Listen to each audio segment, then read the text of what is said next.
अगर आप किसान हो और आपको सरकार की तरफ से 2,000 रुपए पीएम किसान सम्मान निधि प्राप्त हो रही है, तो ये पीएम किसान सम्मान निधि रुक जाएगी अगर आप फार्मर रजिस्ट्री नहीं करवाते हो तो।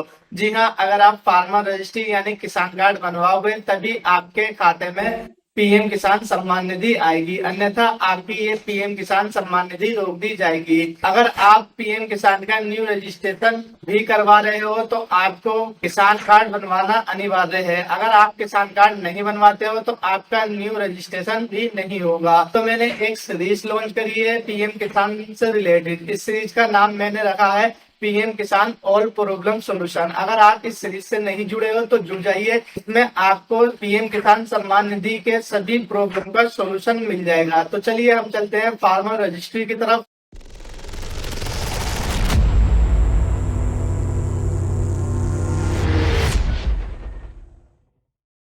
तो आपको सर्च करना है फार्मर रजिस्ट्री यूपी। जैसे ही आप फार्मर रजिस्ट्री यूपी सर्च करोगे आपको सबसे ऊपर पहली वेबसाइट दिखेगी फार्मर रजिस्ट्री की, तो आपको इस पर क्लिक कर लेना है। अगर आप इस वेबसाइट पर नहीं आ पाते हो तो मैं इसका लिंक डिस्क्रिप्शन में दे दूंगा, आप उस पर क्लिक करके इस वेबसाइट पर आ सकते हो। तो आपके सामने यहाँ पे फार्मर रजिस्ट्री की ऑफिशियल वेबसाइट ओपन हो जाएगी। अगर आप CSC VLE हो तो आप यहाँ पे लॉगिन विद CSC पर क्लिक करके फार्मर रजिस्ट्री कर सकते हो। और अगर आप फार्मर हो तो आपको यहाँ पे फार्मर पर क्लिक करना है, और क्लिक करने के बाद आपको यहाँ पे एक ऑप्शन दिखेगा क्रिएट न्यू यूजर अकाउंट, तो आपको इस पर क्लिक कर देना है। इस पर क्लिक करने के बाद आपको यहाँ पर अपना आधार नंबर फिल कर देना है। आधार नंबर फिल करने के बाद आपको यहाँ पर सबमिट पर क्लिक करना है। जैसे ही आप सबमिट पर क्लिक करोगे आपके रजिस्टर्ड मोबाइल नंबर पर एक OTP चले जाएगा जो आधार कार्ड से लिंक है, उस पर एक OTP जाएगा। वो OTP आपको यहाँ पर फिल कर देना है। OTP फिल करने के बाद आपको यहाँ पर वेरीफाई पर क्लिक करना है। जैसे ही आप वेरीफाई पर क्लिक कर देते हो आपकी यहाँ पे आधार कार्ड की डिटेल्स शो हो जाती है। उसके बाद आपको यहाँ पर अपना मोबाइल नंबर फिल कर देना है। जैसे ही आप यहाँ पर अपना मोबाइल नंबर फिल कर देते हो उसके बाद आपको यहाँ पर साइट में क्लिक करना है। जैसे ही आप साइट में क्लिक करोगे आपके इस मोबाइल नंबर पर एक OTP चले जाएगा, तो वो OTP आपको यहाँ पर फिल कर देना है। OTP फिल करने के बाद आपको यहाँ पर वेरीफाई पर क्लिक करना है।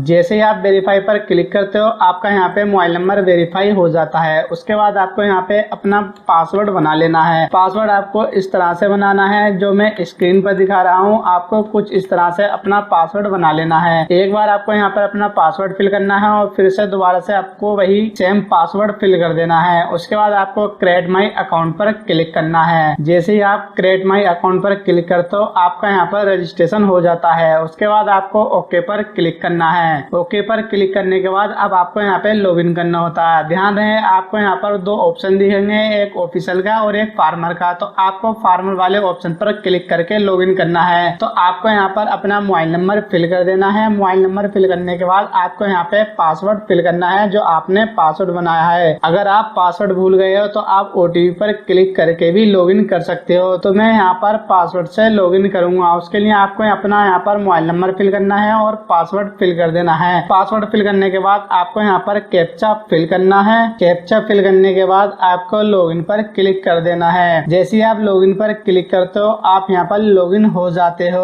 उसके बाद आपको नीचे एक ऑप्शन दिखेगा रजिस्टर्ड एज फार्मर, तो आपको इस पर क्लिक कर देना है। इस पर क्लिक करने के बाद आपको यहाँ पर नो पर क्लिक करना है। जैसे ही आप इस पर क्लिक करते हो आपको यहाँ पर फार्मर डिटेल्स शो हो जाती है। तो आपको यहाँ पर अपना इंग्लिश में नाम लिखा हुआ दिख जाएगा। उसके बाद आपको यहाँ पर हिंदी में अपना नाम फिल कर देना है। नाम फिल करने के बाद आपको यहाँ पर कैटेगरी में आना है और आपको अपनी कैटेगरी सिलेक्ट कर लेनी है। अगर आप जनरल से आते हैं तो जनरल सिलेक्ट करना है, अन्यथा आपको OBC SC और ST कैटेगरी सिलेक्ट कर लेनी है। उसके बाद आपको यहाँ पर अपने पिता का नाम दिख जाएगा, तो आपको यहाँ पर हिंदी में अपने पिता का नाम फिल कर देना है। उसके बाद आपको नीचे स्क्रॉल करना है। अगर आपको यहाँ पर अपना एड्रेस लिखा हुआ दिख रहा है तो आपको ऐसे ही रहने देना है, अन्यथा आपको अपने आधार कार्ड के हिसाब से यहाँ पर अपना एड्रेस फिल कर देना है। एड्रेस फिल करने के बाद आपको यहाँ पर हिंदी में अपना एड्रेस फिल कर देना है। उसके बाद आपको यहाँ पे विलेज का ऑप्शन दिखेगा, तो आपको यहाँ पर अपना एड्रेस सिलेक्ट कर देना है। एड्रेस सिलेक्ट करने के बाद आपको नीचे स्क्रॉल करना है और स्क्रॉल करने के बाद आपको यहाँ पर एक ऑप्शन दिखेगा लैंड ओनरशिप डिटेल्स का, तो आपको इस पर क्लिक करना है। आपको यहाँ पे ओनर सिलेक्ट कर लेना है। ओनर सिलेक्ट करने के बाद आपको यहाँ पे ऑक्यूपेशन डिटेल्स दिखेगी, तो यहाँ पर दो ऑप्शन होते हैं, एक एग्रीकल्चर, एक लैंड ओनिंग फार्मर। तो आपको अपनी कैटेगरी पर सिलेक्ट कर लेना है। सिलेक्ट करने के बाद आपको यहाँ पे फैक्ट लैंड डिटेल्स पर क्लिक करना है। उसके बाद आपको यहाँ पर अपनी खतौनी की डिटेल फिल करनी होती है, तो आपका खेत जहाँ पर भी है आपको वो डिटेल यहाँ पर फिल कर देनी है। जहाँ पर भी आपका खेत है आपको वो एड्रेस फिल करना है। एड्रेस फिल करने के लिए आपको यहाँ पर अपनी डिस्ट्रिक्ट सिलेक्ट करनी पड़ेगी और अपनी तहसील और विलेज सिलेक्ट करना पड़ेगा। उसके बाद आपको यहाँ पर अपनी खतौनी की खाता संख्या फिल कर देनी है। अगर आपको आपकी खतौनी की खाता संख्या नहीं पता तो आपको गूगल पर सर्च करना है यूपी भूलेख। जैसे ही आप यूपी भूलेख सर्च करोगे आपको सबसे ऊपर पहली वेबसाइट दिखेगी, आपको इस पर क्लिक कर लेना है। उसके बाद आपको यहाँ पे एक ऑप्शन दिखेगा खतौनी की नकल दी गए, तो आपको इस पर क्लिक कर देना है। इस पर क्लिक करने के बाद आपको ये कैप्चा फिल कर देना है। कैप्चा फिल करने के बाद आपको सबमिट पर क्लिक करना है। यहाँ पर आपको अपना डिस्ट्रिक्ट सिलेक्ट कर लेना है और डिस्ट्रिक्ट सिलेक्ट करने के बाद आपको तहसील सिलेक्ट कर देनी है। जैसे आप तहसील सिलेक्ट करोगे आपको यहाँ पर अपना ग्राम सिलेक्ट कर लेना है। ग्राम सिलेक्ट करने के बाद आपको यहाँ पर अपनी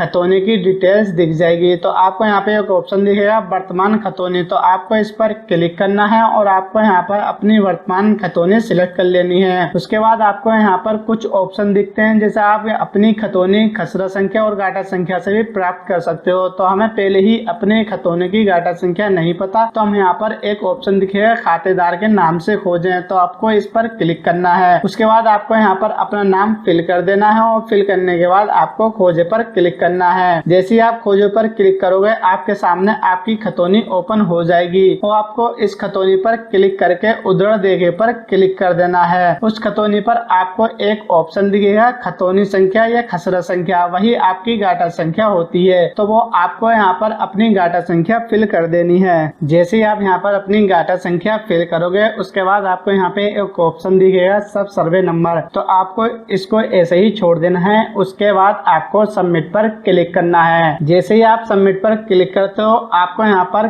क्लिक करना है और आपको यहाँ पर अपना नाम सिलेक्ट कर लेना है। जैसे ही आप सबमिट पर क्लिक करते हो आपके यहाँ पे खतौनी की डिटेल शो हो जाती है, तो आपको अपने यहाँ पर खतौनी पर टिक कर देना है। उसके बाद आपको सबमिट पर क्लिक करना है। सबमिट पर क्लिक करने के बाद आपको यहाँ पे एक ऑप्शन दिखेगा वेरीफाई ऑल लैंड, तो आपको इस पर क्लिक कर देना है। तो आपको एक बात का ध्यान रखना है, यहाँ पर आपकी फार्म रजिस्ट्री तभी हो पाएगी जब आपका यहाँ पे ओनर नेम मैच स्कोर 100 दिखेगा, मतलब आपकी खतौनी पर नाम और आधार कार्ड पे नाम सेम होना चाहिए। ये नेम स्कोर 50 तक चल जाता है, अगर 50 से कम होगा तो आपकी खतौनी वेरीफाई नहीं होगी। उसके बाद आपको नीचे स्क्रॉल करना है और स्क्रॉल करने के बाद आपको एग्रीकल्चर पर क्लिक करना है। एग्रीकल्चर पर क्लिक करने के बाद आपको स्टिक पर क्लिक कर देना है और आपको सेव पर क्लिक कर देना है। जैसे ही आप सेव पर क्लिक करते हो उसके बाद आपको यहाँ पे एक ऑप्शन दिखेगा प्रोसीड टू ई सिग्नेचर, तो आपको इस पर क्लिक कर देना है। अगर आपके सामने ऐसा कोई एरर आता है तो आपको फिर से यही प्रोसेस करना है। उसके बाद आपको स्टिक पर क्लिक करना है और यहाँ पर आपको अपना पूरा आधार नंबर फिल कर देना है। आधार नंबर फिल करने के बाद आपको सेंड ओटीपी पर क्लिक करना है, तो फिर से आपके जो आधार कार्ड पर मोबाइल नंबर लगा हुआ है उस पर एक ओटीपी चले जाएगा, तो वो ओटीपी आपको यहाँ पर फिल कर देना है। ओटीपी फिल करने के बाद आपको वेरीफाई ओटीपी पर क्लिक कर देना है। तो आप यहाँ पर देख सकते हो यहाँ पर आपकी फार्मर रजिस्ट्री कंप्लीट हो गई है और आपको यहाँ पे एक फार्मर इनरोलमेंट आईडी प्राप्त हो जाती है। उसके बाद आपको यहाँ पर एक ऑप्शन दिखेगा डाउनलोड पीडीएफ का, तो आपको इस पर क्लिक करके